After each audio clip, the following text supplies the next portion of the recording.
you're genuine. So I think people resonate, whether they love it, whether they hate you.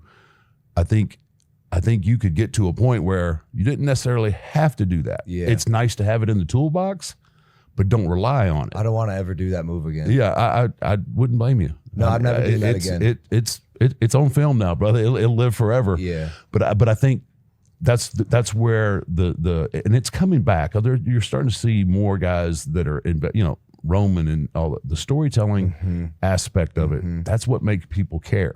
So as someone new who's now coming to understand this really intricate business, and WWE is the hardest thing I've ever done, I'm kind of realizing that now, because when I first got in here, I knew I could shock people with these moves that I could do, and it's still very fun. And there's that daredevil in me that's like, how far can I push this? And one day I'm sure I'll get the answer to that question.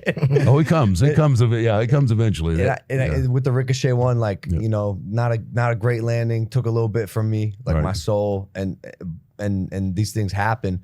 But I worked on that move for months. Right. For months, because I knew I was in Cleveland, in my hometown Brown Stadium, and I wanted to send it. I'll do it once in my life. I'll never do it again, because it is extremely hard and dangerous. And like you said, there's basically zero margin for error. No margin for error on that. Your foot slips, dude.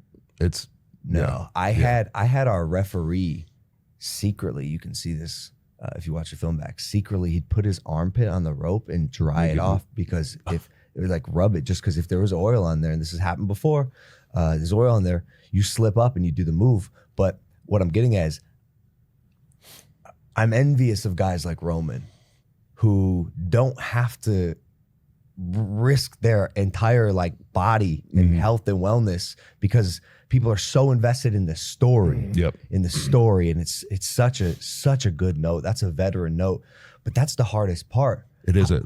How can you tell that story to get people invested in who you are? Yeah, it takes time, because, and especially somebody coming in, 2-3 years. 3 years. Yeah. Years. I mean, at 3 years, I could barely lace my boots.